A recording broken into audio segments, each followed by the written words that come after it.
So welcome. Thank you for accepting our invitation.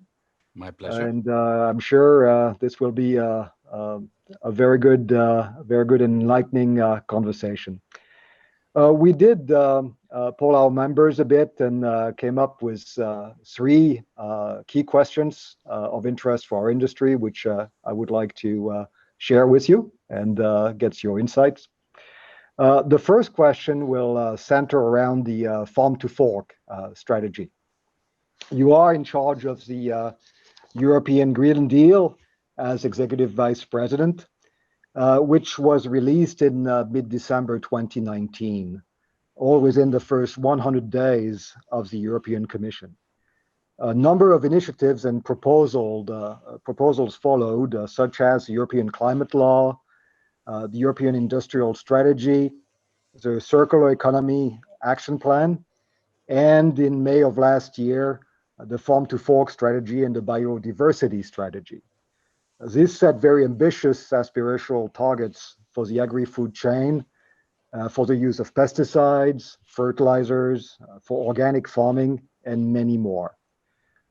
We are most interested in knowing, now almost a year after the release of the Farm to Fork Strategy, on the way it was received and obviously where we stand on this very critical initiative.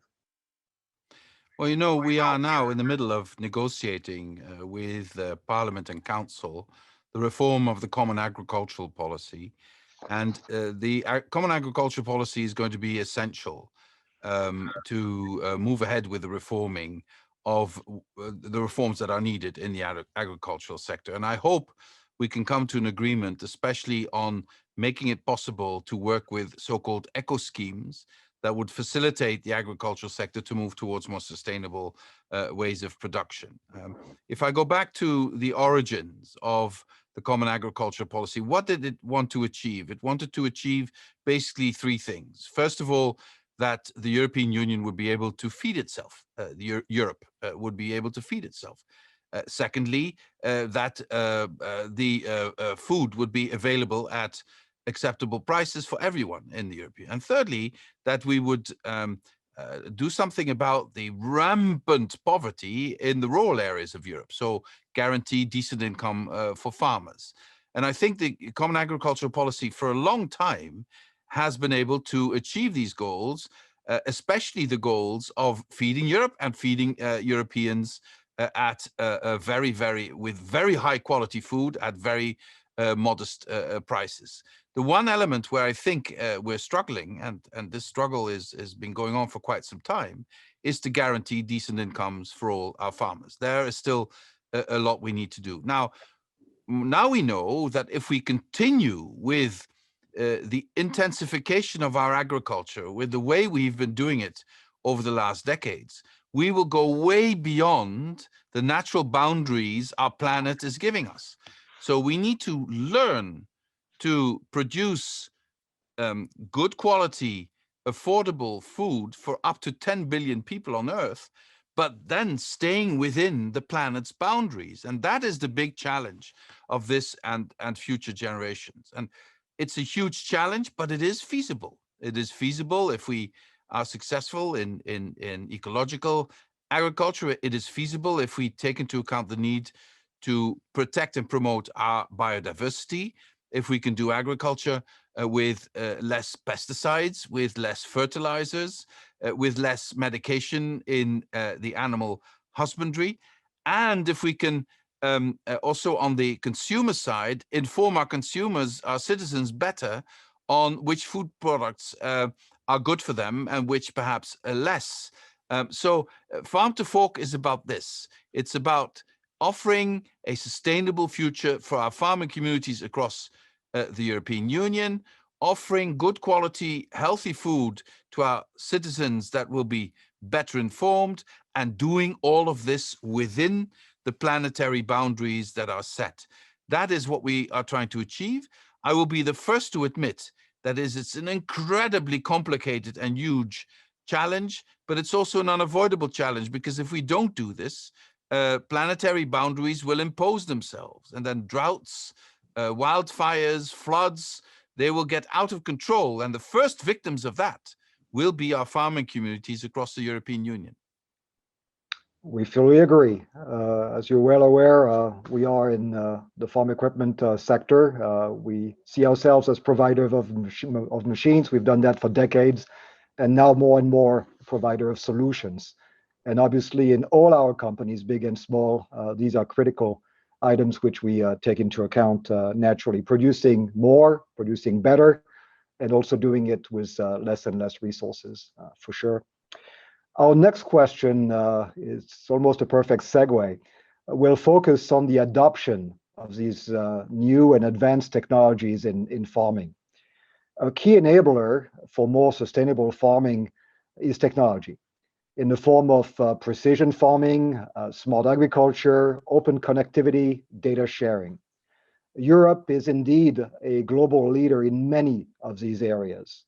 Advanced farm machines, advanced solutions have a lot to offer already today and certainly more tomorrow.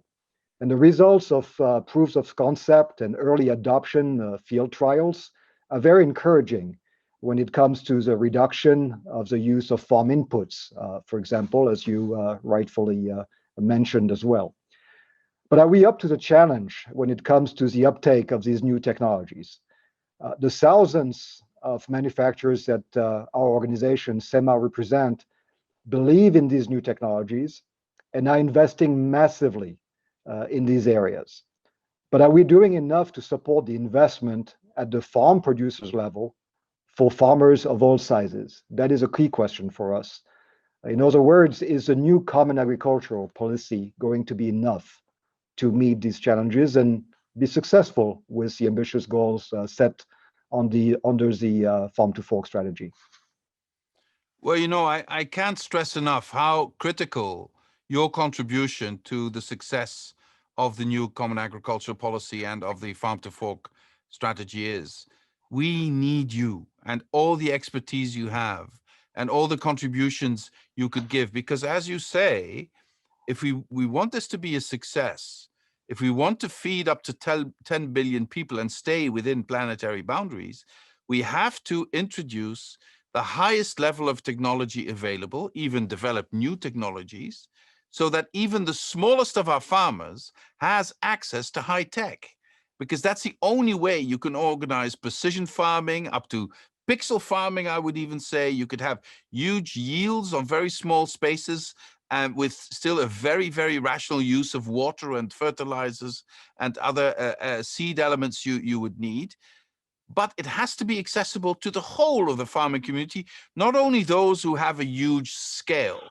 So I think the importance will be for all of us, for you and your side, for us at the European Commission, for national authorities, and for all the farming organizations, is that we lower the threshold of the uptake of high tech in farming. And how can we contribute to that? I would say we need to bring broadband everywhere in rural Europe, absolutely everywhere.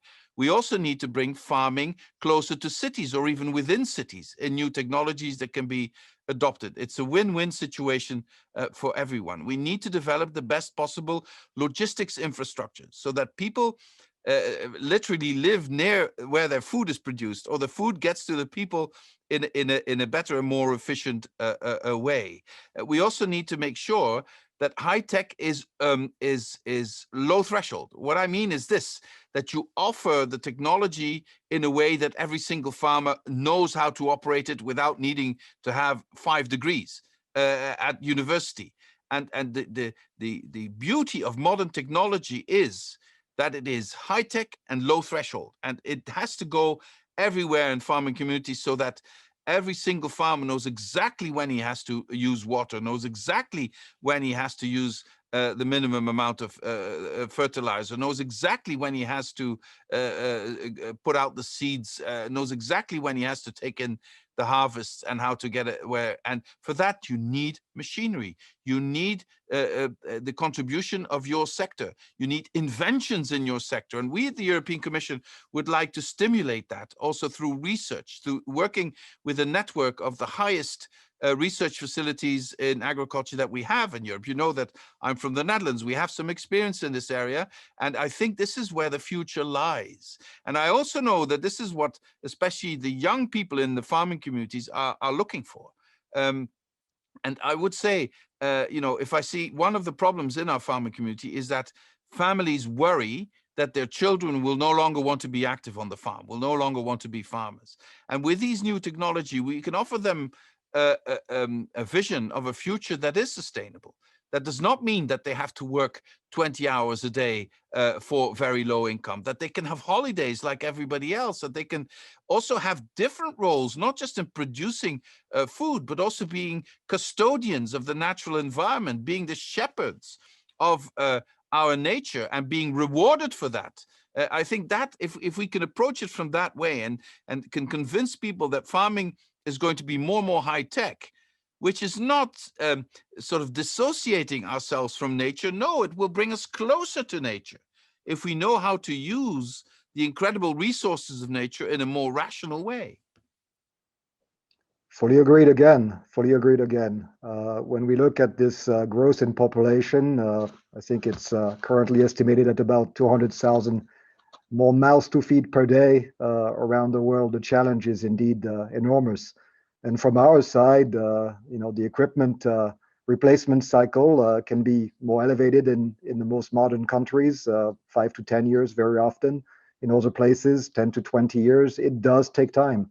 So we are committed to certainly invest into these new technologies, in these innovations, in making the data available, affordable. But at the same time, we do need some incentives, some stimulus to help our farmers renew their fleet and certainly take on this noble mission of feeding the world in a more sustainable way. Absolutely agreed again. Our third question relates to the potential impacts of the Farm to Fork initiative. One of the key concerns expressed by many of the stakeholders, including some important members in our own sector, but also the owners and operators of the advanced machinery and solutions that we do produce and we plan to unveil in the years to come, is a potential impact of the Farm to Fork ambitious targets on European agriculture in normal times, and even more when we are faced with a crisis such as COVID-19, during which our sector and agriculture in general has certainly proven its resilience. Some studies point to negative consequences on the EU farm production volumes, on farm income, on the prices for consumers, and even, if applied globally, food insecurity. Can you share your views on the impact of the Farm to Fork targets, the impact that these targets may have on our current system and its future resilience? Now, first of all, let me be very clear. This is not going to be easy. This is a fundamental transformation, and like any fundamental transformation, it comes with risks. And also Farm to Fork will come with risks. But you have to compare that to the consequences of doing nothing. I think the risks of doing nothing for the farming communities are way, way bigger than the risks of trying to rebalance our relationship with our natural environment. Because already now you see the devastating effects of droughts. And if we do not limit the rise of temperature to 1.5, maximum 2 degrees, these things will get out of control. The droughts will get out, the wildfires, the completely erratic and unpredictable storms that have a devastating effect on crops. The risks of pandemics will increase because of zoonosis effects. So you need to compare these two. You need to look at we are going to change, and that is full of risks, but we're going to not change, which has even more risks. So in that combination, we have to embrace the fact that change is the only way forward. Having said that, where do we concentrate on that? My point would be, let's start by concentrating us on the income of farmers, because that was the beginning also of the Common Agricultural Policy 50 years ago. That would be my first point of entry. And I think the only way you can convince the farming community to embrace this change is if we are able to guarantee to them that they will have a decent income. Perhaps not only through the production of food, also being custodians of our natural environment, but it is the societal role played by the agriculture community is such that it warrants a protection of their income and a guarantee of their socioeconomic position. Why don't we start with that as a central and pivotal point? And then we look at the other issues. How much production does Europe need? How extensive can that production be? What does it mean for, as we said before, for the use of technologies, but also for the use of fertilizers and pesticides? But the starting position being the success of the rural communities and the farming communities across the European Union, their socioeconomic strengthening as a starting position of how you formulate agricultural policy. And then you can look at food quality. You can also look at a fair pricing of food. I think it's fair to say that many of our food products have reached price levels that make it very difficult for families to live on the revenue of the food production. Food has become very, very cheap. But increasing the price of food also has huge socioeconomic effects on people who don't have much to spend. So you also have to look at your fiscal policies. Is there a way in which you can, even if you have to pay more for the food, basically you can reduce that impact by reducing taxation on food, for instance, or by making food easily accessible and available, so that you look at the whole chain of production, indeed from farm to fork, and see where the price components are and how you can make sure that at the end of the day, it's those who produce the food who get a fair price for that food. So we have a whole range of issues we will need to address. But my main message to you today is, and I think we need to be brutally honest with each other on this, this is a fundamental transformation we need to embrace to come out better on the other side. If we do not learn to live within the boundaries that Mother Earth is giving us, at some point there will be so much friction with other parts of the world, or even within our own society, that this will lead to violent conflict. If we have to fight over water, if we will have to fight over the arable land that will be less and less, then the risk of violent conflict, of huge migrational consequences across the world will be huge. So let's not underestimate the threats we are under, and let's see the opportunities the new common agricultural policy and the farm to fork policy can deliver to us. And I believe that we can make farming more resilient, we can make the farming communities more resilient, and we can offer a future that young farmers would like to embrace: more sustainable production within the limits offered by our natural environment, and with a lot of support of a European population that wants us to be more sustainable, that is extremely worried by the climate crisis and the biodiversity crisis, and that want us to do something about this. I fully agree indeed. I think that it is a common theme that we have amongst the members of Cema, looking at what happened during the course of the last 12 months. We went from, prior to COVID, a fair dose of agri-bashing affecting our farmers, certainly in Europe and around the world. And now, due to the resilience of our sectors through the crisis, we have even a little bit of agri-loving, as we call it. So let's keep the momentum going. Certainly, you can count on the support of our industry. We are working on all these items. It is fundamental. I don't know one company in our sector not focusing already on the benefits of the reduction of inputs through technology, spot spraying, very precise variable rate fertilizer spreading or seeding certainly is part of what we do every day. More ecological farming, conservation farming, so many new techniques which are certainly being adopted fairly rapidly across our landscape. Executive Vice President Timmermans, thank you very much for your time, for enlightening us with these considerations. We very, very much appreciate it. It was my pleasure. Thank you very much. Well, pleasure. Thank you much.